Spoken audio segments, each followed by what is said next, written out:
There's a lot going on. Like, I don't know if you guys know this, but there's literally a floating island of garbage in the middle of the ocean right now. Yeah. I think it's called Puerto Rico. Today on the Tom Kelly Show, we are going to break down the Tony Hinchcliffe performance, roast, whatever the hell it is he did at the Trump rally last Sunday. Also, we'll discuss, should President Joe Biden, the president of the United States, be calling a large block of voters garbage during an election? Listen, and just in case you're only watching 10 seconds, calling Puerto Rico an island of garbage is bad, and calling voters garbage is bad, but I'm going to get a lot more in depth. Let's start the show. The Tom Kelly Show. Everybody, I want you to go to the Tom Kelly Show. I want you all to know about the Tom Kelly Show. And here we go. Content warning, spoiler alert. Everybody in the United States wants to kill Tony. You are experiencing the Tom Kelly Show. I'm going to set up what this podcast is about. This is a podcast where Tom Kelly, me, a stand-up comedian, is sort of wandering through life, and I kind of stick around on this podcast. But before anybody starts, I know the YouTube is going to get a lot of new viewers because I'm doing a single topic show. Honestly, I have a core group of followers and listeners, and I kind of do whatever the hell I feel like. I am a stand-up comedian.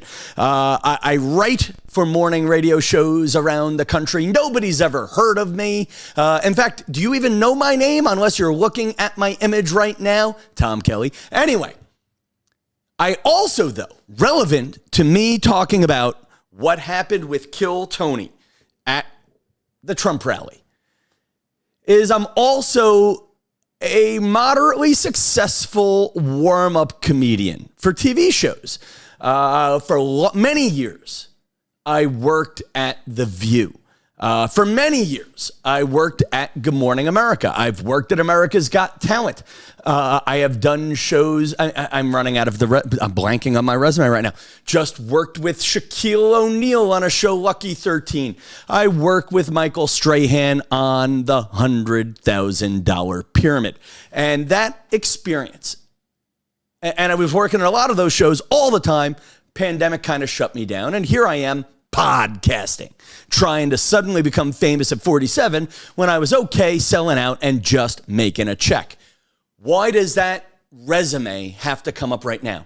It makes me, I'm a good opening act. I've had bigger dreams, but I'm a good opening act. And it's funny, they say you should podcast about the things that people ask you about. And I've had 3 friends ask to have one-on-one conversations with me this week about my thoughts on Kill Tony.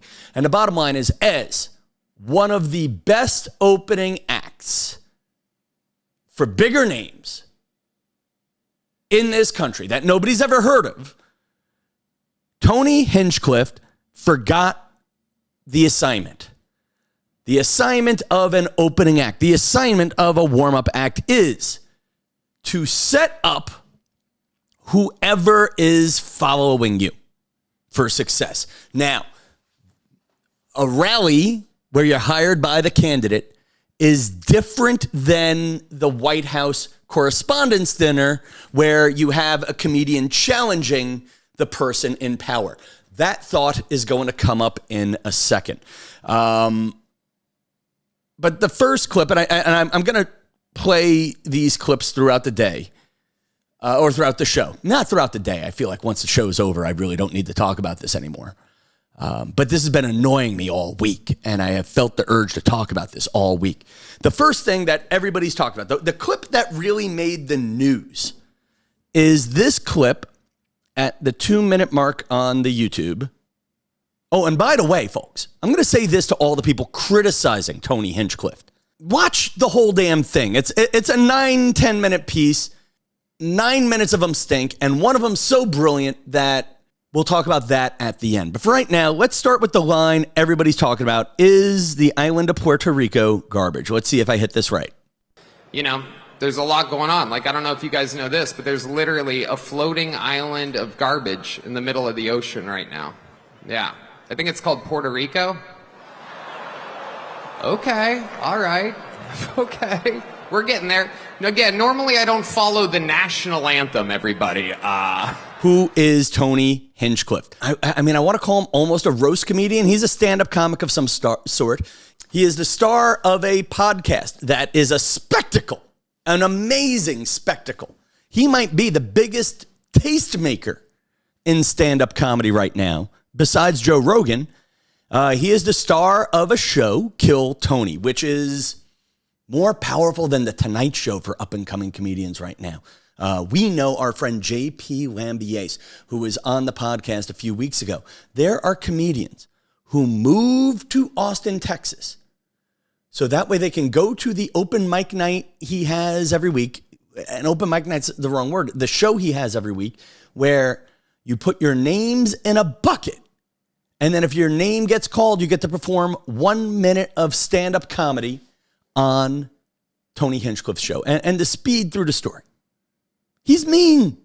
I try to listen to the show because it's about my industry. But I mean, and maybe this is why I'm not a successful comic, or I am a successful comic in my own unique way. The show's a little too mean for me. And then if you saw the show with J.P. Lambiase, it was a little on the spectrum. You basically have a panel of three, like an American Idol style panel, kind of rejecting the sort of mentally ill and people on the spectrum. It's kind of like when American Idol made fun of William Hung. Yeah, we did that. Maybe we shouldn't do it anymore. Anyway, I don't know. I'm rambling. But he's a roast comedian. You know, is he your modern day Don Rickles? I don't know. But that's the line. Puerto Rico is a floating island of garbage. Now, as a professional opening act, what was the assignment? Was he there to make people say, let's save free speech? Nobody's saying, let's get rid of free speech. We're in free market free speech. And the hard part is the free market is in the election. And the quote, Mitt Romney, or as my friend Jenny used to call him, Mittens.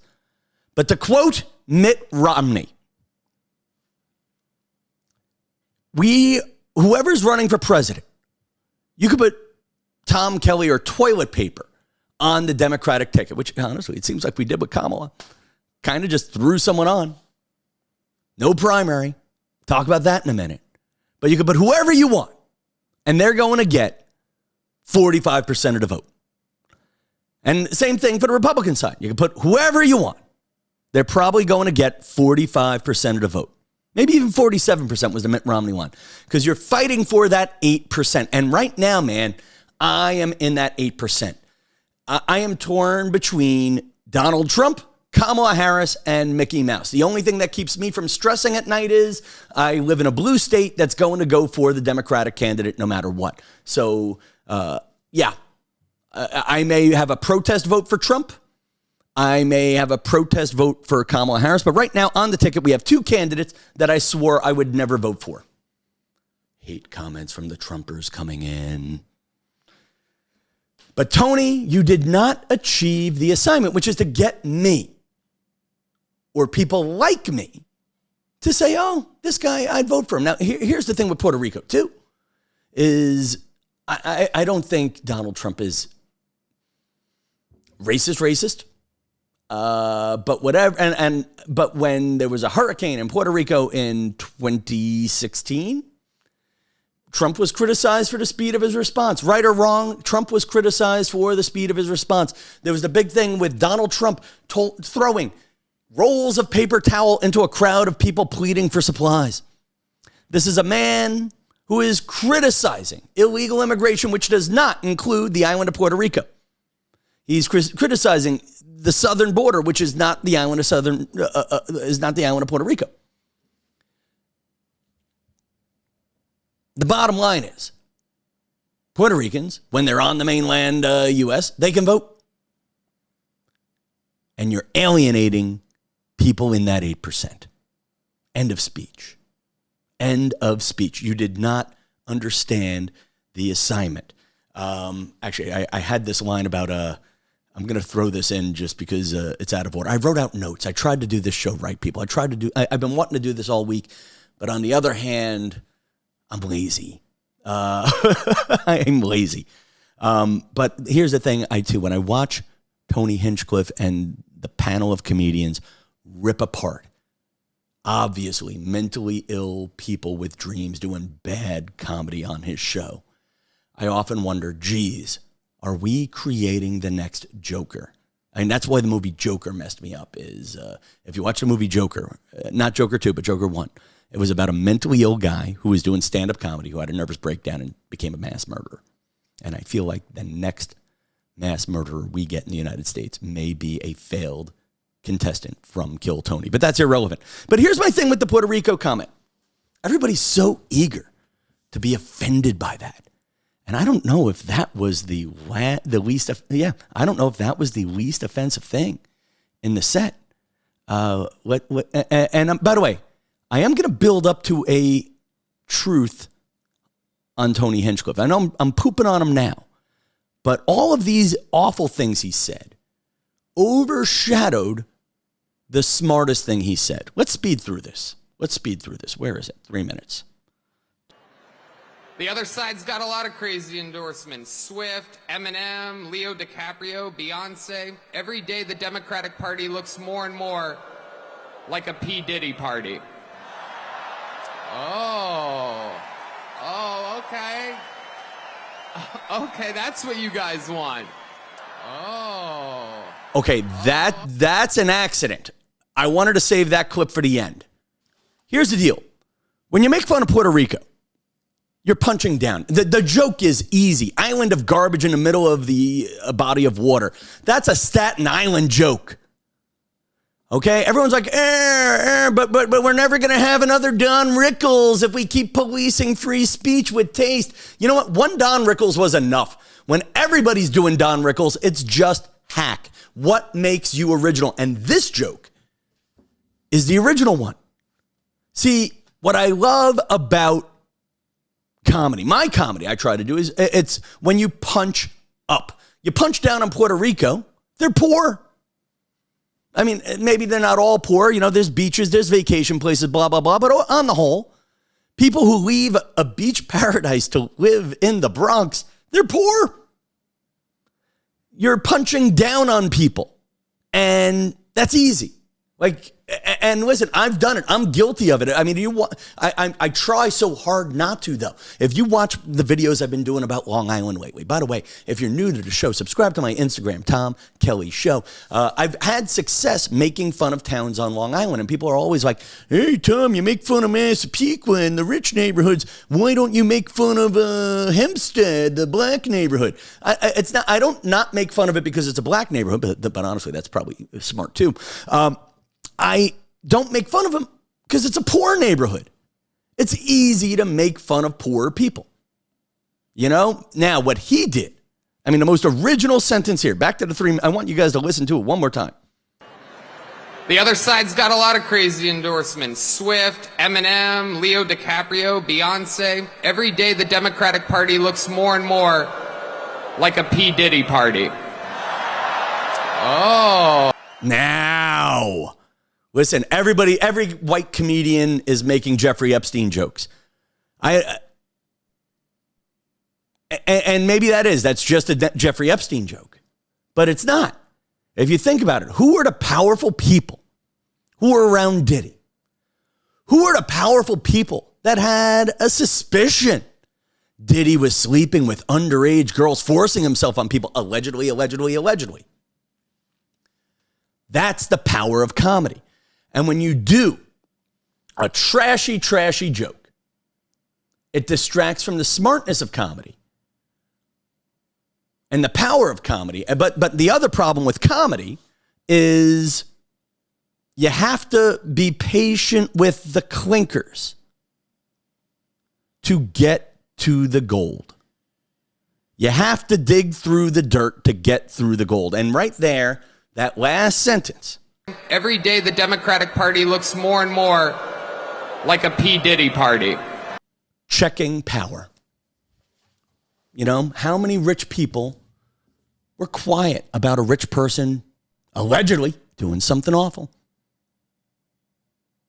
You know, and we're taking their opinion on who to vote for president. You know, again, there's a lot of truth in that. The problem with that truth is it is overshadowed by this one. I'm just kidding. That's one of my buddies. He had a Halloween party last night. We had fun. We carved watermelons together. It was awesome. You know what you got to give him credit. Hang on. Listen to the groan. A little morning crowd, huh? A watermelon joke? What is this, 1970? Are you trying to be Archie Bunker? Carol O'Connor is dead. Archie Bunker is dead. And that's just not good. A watermelon joke? We're in a world right now where there's a lot of black people considering voting for Trump right now because they feel ignored by the Democratic Party. I haven't heard a single complaint about the watermelon joke. And now I have some white friends who call me up and say, well, Tom, I don't understand. It's just a joke. It's fun when it's an original. But if it's a negative stereotype, you know? And again, right now, Tony Hinchcliffe, we're in the business of making people like the guy who wrote you a paycheck. When I work at The View, nobody wants to know who Tom Kelly voted for. They don't. When Tom Kelly was at Good Morning America, they were very specific about me not making Trump jokes. And was I doing jokes about anybody else there? And I think it was just joke, whatever. Like they didn't even want me to use the name because it distracted from what they were trying to set things up for. You know, I mean, when I'm at the $100,000 pyramid, I'm not there to tell truth. I'm there to get them excited about what's coming up next. Now, you know, and listen, Joe Biden, possibly worse than Tony Hinchcliffe in that. Joe Biden, you should know better. Joe Biden, listen, I voted for you, man. And it broke my heart that I defended you. Every time someone made a joke about you tripping up a staircase, I defended you.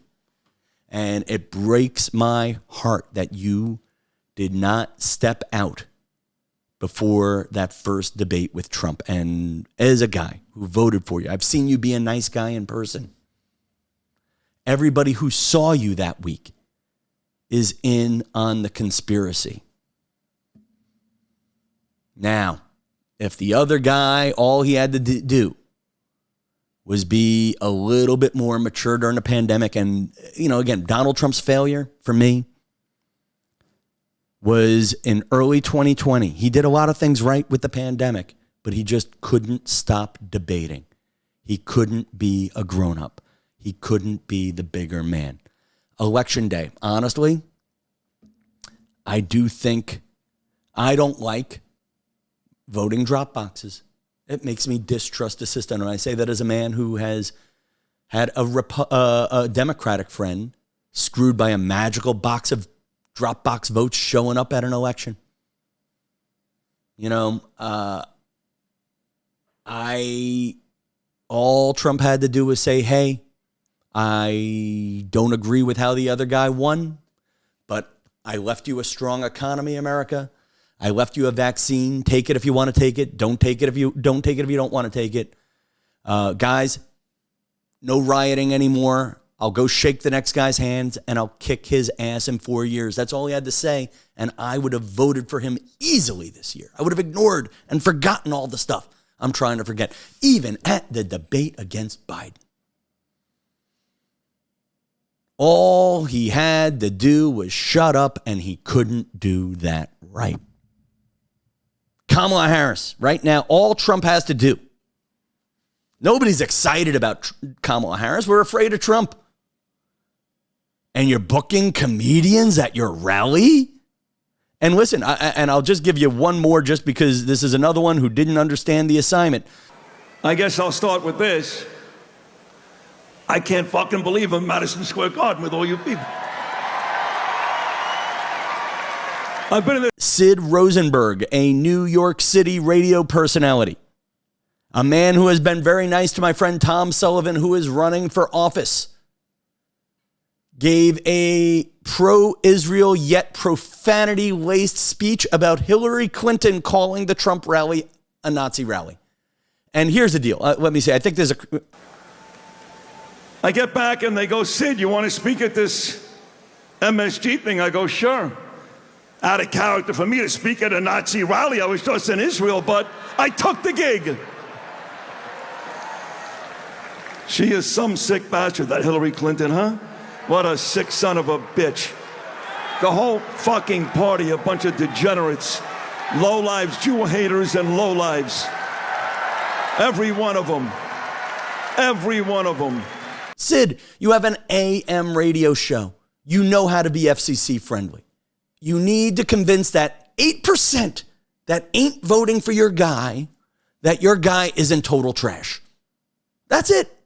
Again, Kamala Harris, I swore I'd never vote for her after she debated Joe Biden when she was in the primary in 2019. Donald Trump, I swore I'd never vote for him, but at least he won a primary. All you got to do is shut up. The base is already energized. You just got to convince the others, I don't know. But you have an AM radio show. You know better. This isn't a podcast. You're a professional. You're distracting from the mission. And Biden, just the last one on Biden. Biden's garbage joke, calling all Trump voters calling all Trump voters garbage. You set Donald up to go work in a garbage truck. All right, that's a long way to get there. Long way. But again, I hope you guys subscribe to my podcast. Every week it's something different. Usually it's very happy and NPR-ish and feel-goody, which after how I feel about this moment right now and knowing I'm going to have to spend an hour editing, I'm scared for our country, and this podcast is a place for people to sort of feel good about it. But good God, man. And just for the state of comedy, let me argue about that. People say, Tom, well, isn't it an attack on free speech? It is. Listen, I could give you things on free speech where the politically correct is killing the world, but on the other, see, the politically correct left, whatever you want to call them, is killing comedy. But we're also killing comedy by doubling down on bad, easy jokes. Talking about eating watermelon with your black friend? And where's the outrage from MSNBC on that one? Why aren't people calling me about that one? In many ways, I find that more offensive than the Puerto Rico is garbage joke, because island of garbage is the place. Eating the watermelon is the people. And again, why is the Puerto Rico joke funny? Not funny. Why is the Puerto Rico joke not funny, but the Diddy Party funny? Puerto Rico joke, punching down. Diddy joke, punching up. And again, I end on this great piece of advice I once got from Whoopi Goldberg when I got in trouble for my comedy or telling a joke somewhere else. And the line was, Tom, were you trying to be funny or are you just being mean? Funny is something clever. Funny is something where you come up with a twist. Actually, here's another one. There are three types of laugh. There is the approval. Isn't Donald Trump the best candidate? Yay! Then there is the shock. Puerto Rico is garbage. Shock. That again, those are the two. The highest form is the twist. Taylor Swift, Eminem, Beyonce. Is this a political party or a Diddy party? Didn't see that coming. The twist. The problem with everybody being able to have a podcast, the problem with all these, white angry bros doing podcasts and calling it comedy is sometimes it's not comedy. It's just mean. And listen, if you hit subscribe now, hit like now, I promise I will do my best to be more clever and a little less mean. New podcast guaranteed on YouTube every Sunday night. And then often a second podcast will be thrown out in the middle of the week. And I say this every week, show love where love can be shown. And I mean that especially this week. Take a deep breath. Whoever you're talking to is going to vote for whoever they want to anyway. You're not going to change things. And whatever happens Tuesday night, show love where love can be shown and try to talk people off the cliff. Good night, New York.